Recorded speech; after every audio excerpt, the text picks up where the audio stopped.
स्थानीय जनता पर असर। यह क्षेत्र आदिवासी बहुल है। यहाँ लोगों की आजीविका और मुख्य साधन कृषि है।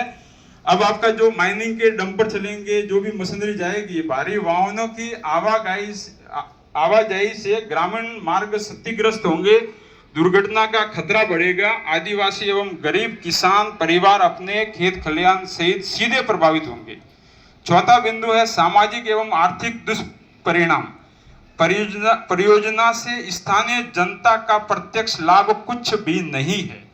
वो कमलेश जी ने भी स्वीकार कर रखा है कि फुल्ली ऑटोमेटिक मशीनरी लगेगी, उसमें 80-100 आदमी लगेंगे, उसमें अधिकतर वो भी ट्रेन स्टाफ बाहर का रहेगा। यहाँ के कोई इसमें हम यदि मॉडर्न इंसुलेटर या जेके या अल्ट्राटेक ऐसी कोई यूनिट लगती, हमारे यहाँ से हजारों लोग यदि लगते तो शायद हम रोजगार के हिसाब से आपका समर्थन और आपका अभिवादन करते, लेकिन ऐसा कुछ होने वाला नहीं है। और दूसरी बात आपने स्थानीय लोगों की कही, तो मैं श्रीमान एडीएम साहब से निवेदन करूंगा, जैसे पास में ही प्लांट है अल्ट्राटेक और जेके, यहाँ पर केवल स्थानीय लोग मजदूर है जो वहां पर मजदूरी करते हैं, बाकी वहां का जो स्टाफ है जो वो पूरा बाहर का है। और अभी जो वर्तमान जेके में वहां की छटनी की माननीय नरपत सिंह जी बिराजे, इनके भी एक परिवार के सदस्य थे, उनको भी मतलब हटा दिया था। और जो हटाए गए लोग थे वो केवल स्थानीय थे।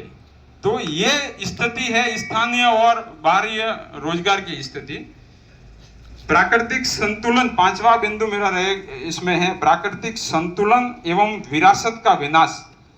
ये लीलुरी बडली की वीर भूमि है। यहाँ की राजस्थान का जलियांवाला बाग यही है। इसी क्षेत्र में पुरखों से मिली ऐतिहासिक पहाड़ियां, प्राकृतिक संसाधन नष्ट हो जाएंगे। प्रकृति के साथ ऐसा खिलवाड़ भविष्य में गंभीर दुष्परिणाम ला सकता है। अतः माननीय एडीएम साहब, एसडीएम साहब और पीयूसी के आरओ, माननीय डिप्टी साहब तहसीलदार जी और आप मंचासीन सभी हमारे अधिकारियों से निवेदन है कि ये प्राथमिक स्टेज है, तो ग्राम वासियों की लगभग भावना यही है कि ये माइनिंग यहाँ पर निरस्त हो और आगे की प्रक्रिया नहीं हो। ऐसा ही है क्या?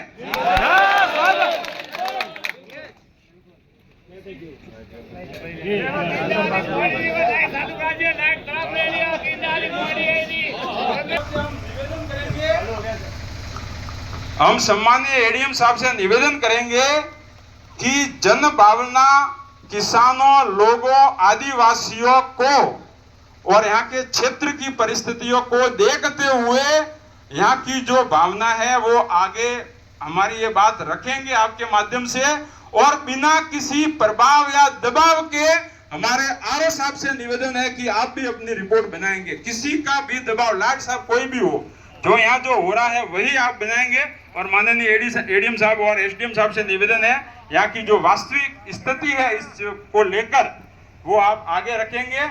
और माननीय एडीएम साहब, इस क्षेत्र की ग्रामीण जनता का बड़ा दुर्भाग्य है, आज इनको कल ही पता चलता है कि ये होने वाला है और आज जन सुनवाई है होती है, वो भी हमारे कमलेश जी इनके जो कंपनी के हैं और ये हमारे पीयूसी के हैं, ये आनंद फानंद में आके 50-25 कुर्सी अंदर लगवा के बैठक व्यवस्था का वो करते हैं। इसका मतलब इनका भी दाल में कुछ काला था।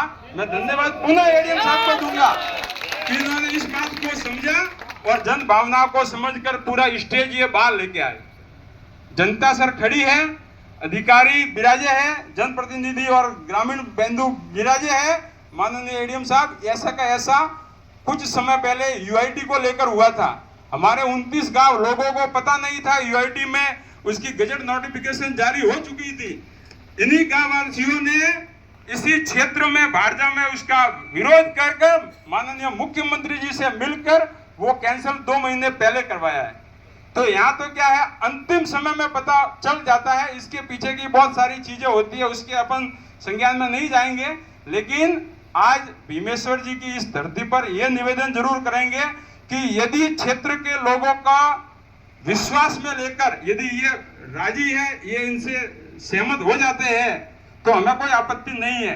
लेकिन इनकी जन भावनाओं, इनकी समस्याओं को सुने बिना यदि चाहे कोई कितना भी बड़ा अधिकारी हो या नेता हो, उसकी ये जनता जनार्दन चलने नहीं देगी।